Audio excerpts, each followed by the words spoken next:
Добро вечер и благослов Божи се разбира до сите слушатели кои што ова вечер ќе слушаат емисијата Гласот на вистината. На вистина уште една можност, по милоста Божја, да можеме и ова вечер да го слушаме Неговиот глас. Библијата вели дека сите оние кои што се на Божјата страна, всушност паѓаат во тоа Божјо стадо, го слушаат Неговиот глас, меѓутоа не само што го слушаат, туку тие и го извршуваат. Исус зборува за сето ова, додека беше на оваа земја пред 2000 години. Дека многу е битно не само да го слушаме Неговиот глас, туку ние и да го извршуваме.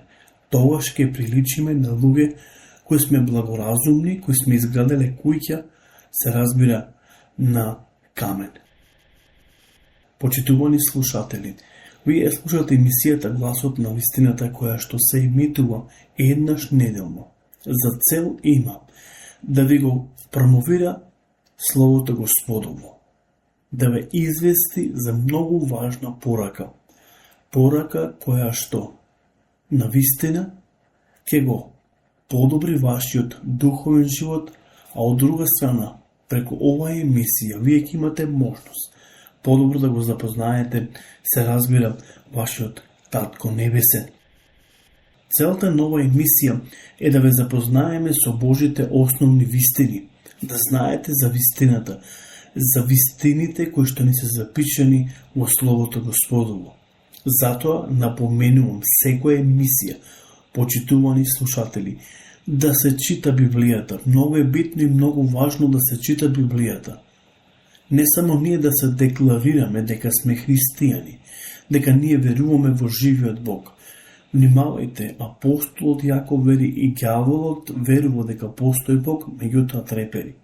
Затоа е многу важно не само да се нарекуваме христијани, туку многу битно и важно е да го читаме Неговиот план Божи, да го сознаеме за совршениот план Божи за секој еден од нас. Бог има план за твојот живот. Бог има план за мојот живот. Затоа е многу важно да се чита Библијата, затоа што таму може да се најде планот Божи за твојот и за мојот живот. Ние зборуваме зошто е напишана Библијата. Библијата всушност е напишана да ни го открие Бог и да не го открие Неговиот совршен план за нас.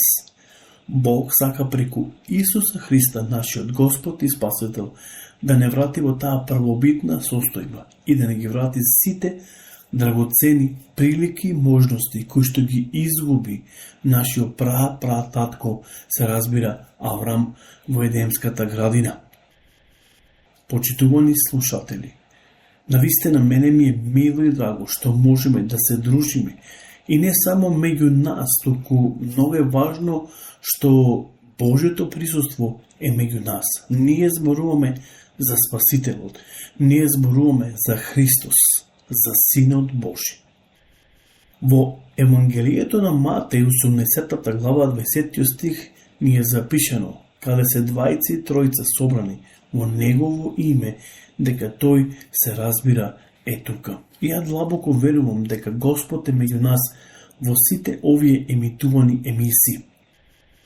Почитувани слушатели, не само да го сознаете за планот Божи, туку да го сознаете и Господа, но од друга страна да забележите дека второто Христово доаѓање, тоа триумфално доаѓање на Господ Исус Христос е на прагот, е на кваката. Немаме многу време за губење. Христос ке дојде. Дали некојаш си се запрашал, дали си спремен да се појавиш пред Спасителот на овој свет? Затоа што едноставно сите ние ќе дадеме отчет за нашиот живот. За секоја наша постапка ние ќе дадеме отчет пред Господа. Библијата вели пред праведниот судија. Господ е праведен судија. Зошто е напишана Библијата?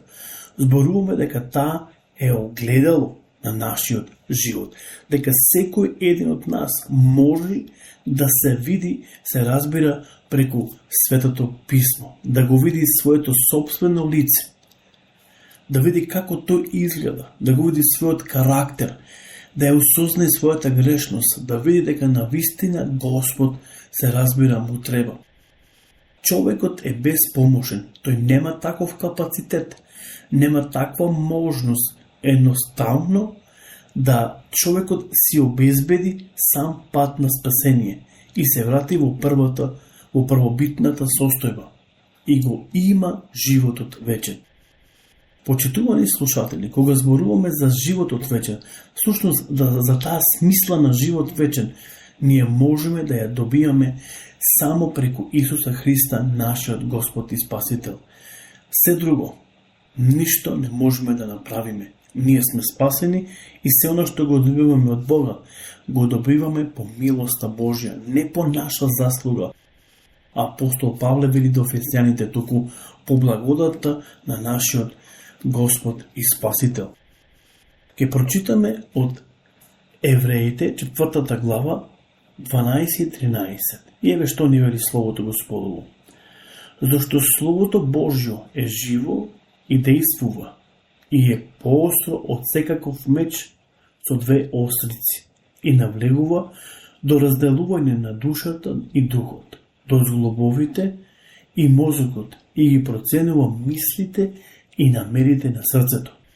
И нема создание кое е сокриено за него, туку се е голо и откриено за очите на оној пред кого ние ќе одговараме. Значи нема нешто што е сокриено пред Господа. Се е отсокриено, се разбира голо, затоа што тој е нашиот, се разбира, татко небесен. Некој рекол, тој збор не е како што е зборот на човекот, туку е како живо суштество, бидејќи сам Бог делува врз него или преку него. Иако овој збор е спореден со меч со две острици, сепак нема намера да го уништи, туку да го поправи човекот. Меѓутоа Бог не дозволува да биде надетрен. Секој кој не го прима неговиот збор како лек кој лечи рани, истиот тој збор ќе го осуди. Самиот Господ Исус Христос зборува, се разбира, за сите овие нешта. Ако отвориме заедно во Евангелието, се разбира, на Јован, ќе отвориме заедно во Евангелието на Јован, 12 глава, и ќе видиме таму се што ни е, се разбира, напишано. Всушност, евангелистот Јован ги запишал зборовите на Исуса Христа, нашиот Господ и Спасител. Ќе читаме Евангелие на Јован, 12 глава, од 47 па се до 49.